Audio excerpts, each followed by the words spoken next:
Mane driving forward. Played through towards Kyle Lowry!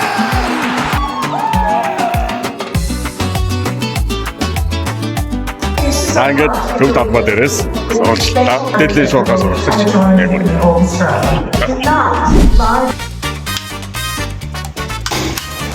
Чамтай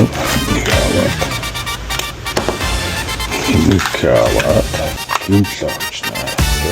Яа, тоглолт үзэхээр гараа явж байна. Өнөөдөр Торонто хотод Канада Босни Херцеговины тоглолт болно. Одоо үндсэндээ Хойд Америкийн 2 дахь зохион байгуулагч улс болох Канада дахь тоглолт аль биесээр эхэлж байна гэж. За тэгээд энэхүү тоглолтыг бас Торонто хотод үйл ажиллагаа явуулдаг нэгэн компаниас зохион байгуулж байгаа спорт клуб маягаар хүмүүст үзүүлж байгаа. Тэгээд тэр үзүүлэлт нь бас хамрагдаад тодорхой хүрээнднээс хамрагдаад орчих тийм боломж олдсон учраас тэр арга хэмжээ рүү гараад явж байгаа. Торонто хотын төвөөр бол хөлбөмбөгийнхаа багийн фанатууд нь жагсаж багаа хөгжөөнд дэмжиж байгаа. За тэгээд тэрнээс болоод дотоодын замууд нь бүгдээрээ хаагдсан учраас энэ удаад машинаа орхиод метрогоор явахаар шийдээд гараа явж байна. За ингээд бүгдээрээ хамтдаа Торонто хотын метро болон өнөөдрийн болох тоглолт. За энэхүү тоглолтын эргэн тойронд мөн Торонто хот хөлбөмбөгийн дэлхийн аваргын тэмцээнд хэрхэн бэлдсэн талаар бичил сурвалжлага та бүхэндээ хүргэе гэж бодлоо. За ингээд логтоо хамтдаа байгаарай.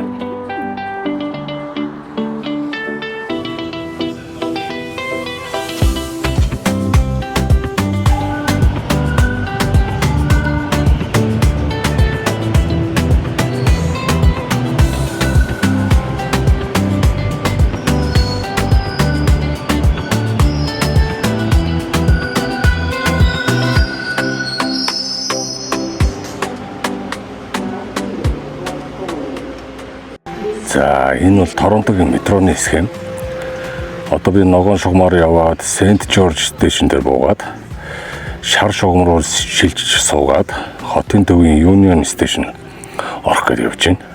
За энэ улбар шар шугам бол энэ жил шинээр ашиглалтанд орсон шугам байгаа. 14 жил барьсны эцэст энэ жил ашиглалтанд орж байгаа шугам. За шар шугам дээр дараагийн метронд суух гээд байж байна.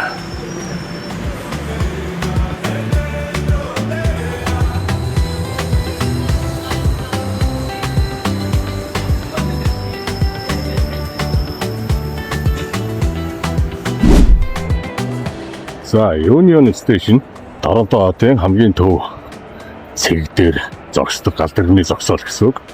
Манайхаар бол багцаал.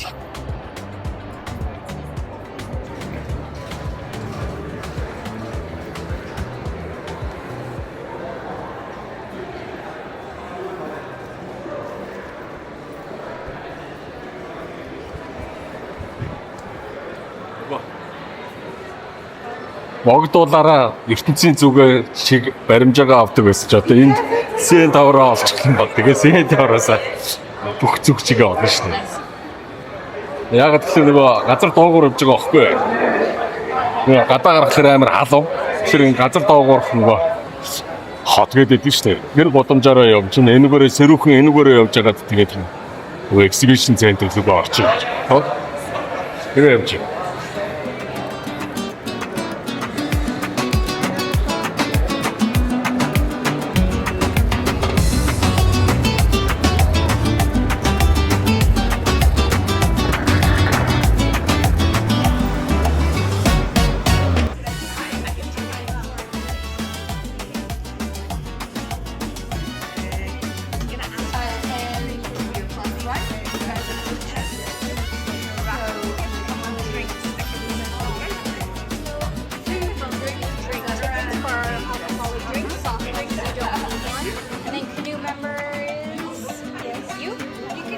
For the name tags while you're waiting. So if you want to just put your name on the white name tags and then you can turn on.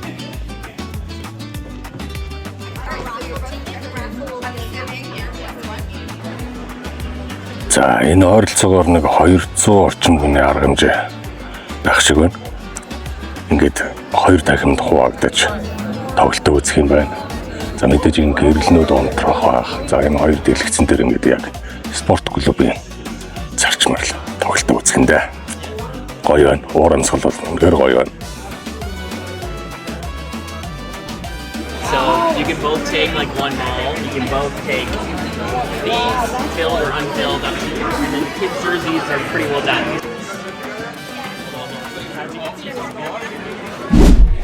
За ингээд өнөөдөр 6 сарын 12-ны өдөр Канадын баг Босны Херцеговин багтаа тоглохоор өнөөдөр одоо хуваар тавигдсан байна. Тэгээд өчигдөр бол одоо дэлхийн аваргын хамгийн анхны тоглолтод Мексик эхний хоёр тоглолтод болсон болов одоо өнөөдөр 3 дахь тоглолт Торонтод Канада болон Босны Херцеговин тоглолт болох гэж байна. За оройн 9 цагаас дараагийн багийн тоглолт. Одоо ингээд Хойд Америкийн 3 хотод одоо үйл бөмбөгийн анхны тоглолтод ингээд 2 өдөрт дараалан зохион байгуулагдаж байна. За тэгээд Канадаас бас зохион байгуулагч орны хувьд энэ удаад бас одоо Торонто болон Ванкувер хотуудад болох үйл бөмбөгийн тоглолтуудад маш их ач холбогдол өгж одоо маш олон арга хэмжээнүүд зохион байгуулагдаж байгаагийн нэг нь BMO Field гэж одоо шинээр энэ үйл бөмбөгт зориулсан одоо өргөтгөл хийсэн стадионд болж байгаа тоглолтыг шууд дамжуулангаа одоо тусгай хөтөлбөр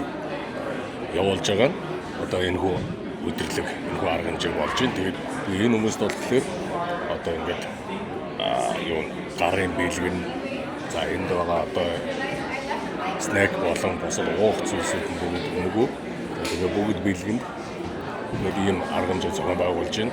Канада улстай илүү дотн танилцах, Канада улсыгаа илүү сайн ойлгох гэсэн зорилгондоор одоо энэ арга хэмжээ буюу энд зорин ирж байгаа буюу одоо зохион байгуулж байгаа айл ал талаас өсөл энд уулзах болох юм аа.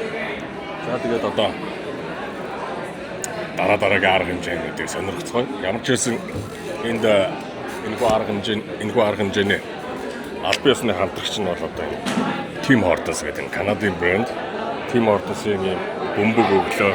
За энд бас одоо юм mystery box гэдэг mystery ball гэдэг энэ бас одоо ямар өнгө загвартай нууцлаг нэг юм хайрцагтай бөмбөгийг бас өгсөн. За тэгээд эндээс орж ирэхдээ авсан тэр толооноор одоо ингээд юм уух зүйлс авлаа. Энэ бол одоо ингээд энэ CN Tower-ын хэлбэртэй. За Канадын үндэсний брэнд одоо P-Ban бас одоо нөгөө хөл бөмбөгийн арга хэмжээс зориулж гаргасан байна. За нэг сонин гэвэл нэг иймэрхүү. Тэгээд цаашаа үргэлжлүүлээд дараагийн арга хэмжээнд танилцлаа. Really so glad that you guys came here to be here. We exist so that people who are new to Canada can become a part of Canada, can become Canadian citizens, not just in your passport, but in your heart. And there's absolutely no better way to do that than for us to come here and cheer on Team Canada together. So I'm so happy that you're here. Main program is going to be in about 2:45. Our CEO Daniel is going to say a few words and it's straight into national anthems. You got English and French on your. The game is going to start soon. There are national anthems on your chair. Please, have the words standing to memory.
За хэтэрхий өндөр хүлээлттэй байснаас болсон уу яасан хүмүүсийн итгэх зориг урам жоохон буурсаа. Ядж хат нөгөө тал нь нэг оноотой болсон. Канад тэг оноотой одоогийн байдлаар ингээ нэг жоохон урам жоохон уруудах маягтай тоглолтын ихний хагас өндөрлөөд ингээ завсарлаа байж байна. Lauren! It's Kyle Lauren with the goal! He's only just come into the game! And now... За нэг хайрцаатай тэнцлээ. Маш гоё тоглолт боллоо. Сонирхолтой байлаа. Өнөөдөр канадчуудын улаан хувцсны өдөр.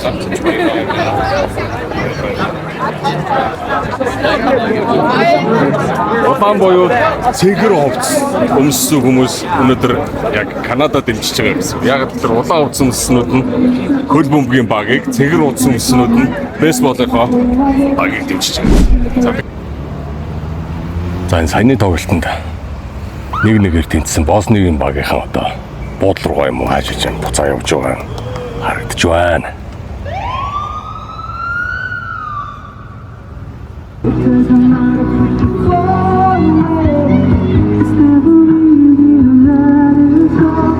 Ойд болдог залуу шүү дээ.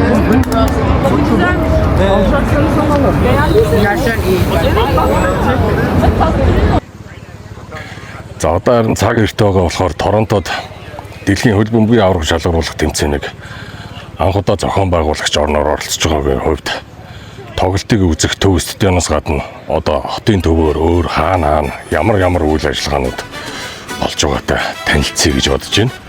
Ингээ хамтдаа явж танилццгаая.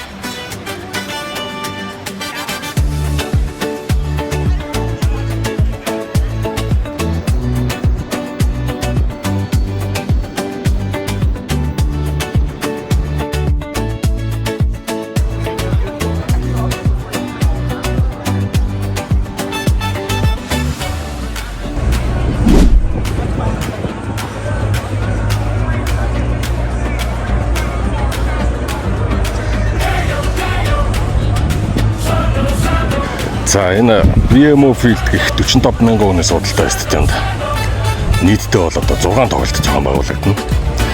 За өнөөдөр хамгийн ихнийх нь болж өнгөрлөө. Тэгэхээр араас нь одоо 5 тоглолт нийтдээ Торонтод зохион байгуулагдана гэсэн үг.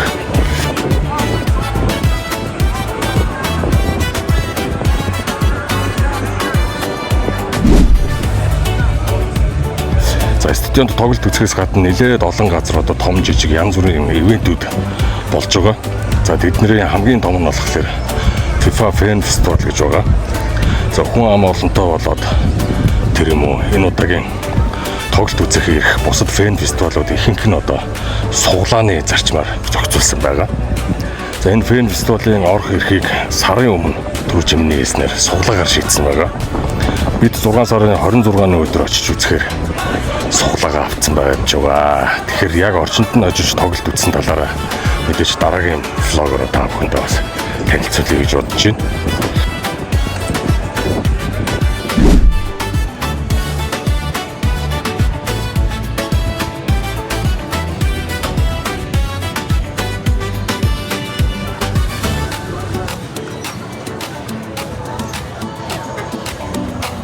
За энэ дараагийн том арга хэмжээ бол энэ Онтарио нуурын ирэг дээр Canada Soccer House гэдэг нэлээд олон сонирхолтой зүйлтэй. За тэр дундаа нууран дээр хөгдөх хөл бөмбөгийн талбайтай. Одоо ийм нэг том арга хэмжээ болж байгаа юм байна. За энд болохоор бид нэр 6 сарын 24-ний Канада Швейцарын тоглолтыг үзэхээр болсон байгаа. Тэгээд тэр үед нас мэдээллийг шуурхаа газар дээрээс нь дамжуулах болно. За ингээд цаашаа явцгаая.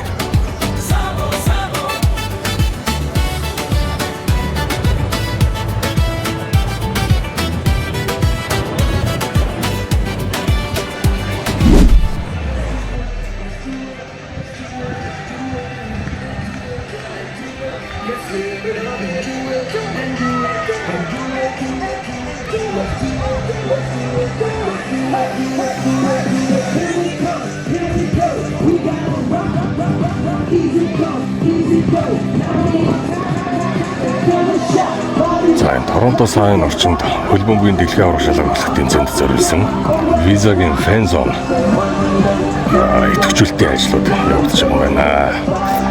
Насны ангиллаар хоёр талбайд одоо зэрэг хүүхэд залуучуудад одоо хөл бөмбөгийг тоглох зохион байгуулалтыг хийж өгсөн байна. За талбай тэр аяар одоо хөл бөмбөгийн уур амьсгал дүүрэн буцалж байна. За одоо энэ том дэлгэцэн дээр бас тоглолтууд гаргаж дэлхийн аврах шалгаруулах тэмцээний дуустал одоо энэ аяар хөдөлгөөн ихтэй байх шинжтэй байна. За өнөө 9 цагаас Америкийн нэгдсэн улс Парагвай хоёрын хоорондын тоглолт болно. За тэрхүү тоглолтыг одоо энэ дэлгэцээр орой шууд дамжуулж үзүүлнэ. За ингээд хүмүүс төрүүлж хурж ирээд судлаа эзэлсэн оройныхоо тоглолтыг үзэх гээд одоо энэ судлаа эзэлсэн байж байх шиг байна.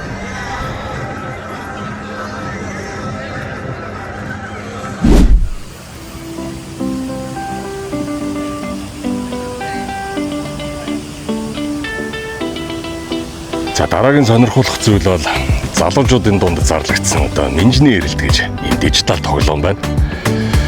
За ингээд Торонто хотын төвөөр ингээд хаас айгу байрлуулсан 51 ширхэг одоо Минжиний хөшөөг залуучууд олох ёстой.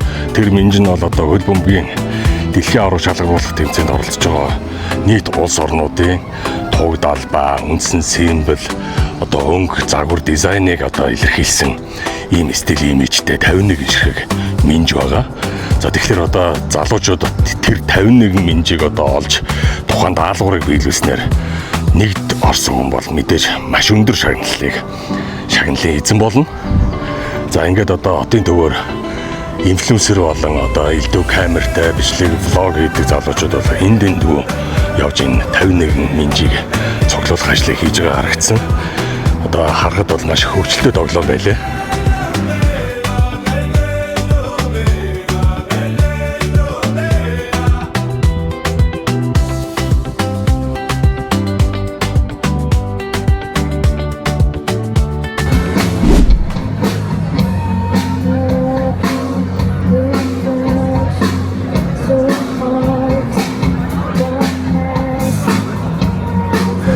Төв вокзалын гадна талбай харагдаж байна. За энэ талбайд одоо TD банкнаас 100 болгон зохион байгуулдаг. Одоо зуны хөтөлбөр урлагийн тоглолтуудыг зохион байгуулдаг. Одоо маш олон жуулчдын анхаарал сонирхлыг татсан маш сонирхолтой өнгөлөг ийм өдрүүд болж өнгөрдөг энэ хугацаанд.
Энэ юу яаж байгаа юм шүү дээ.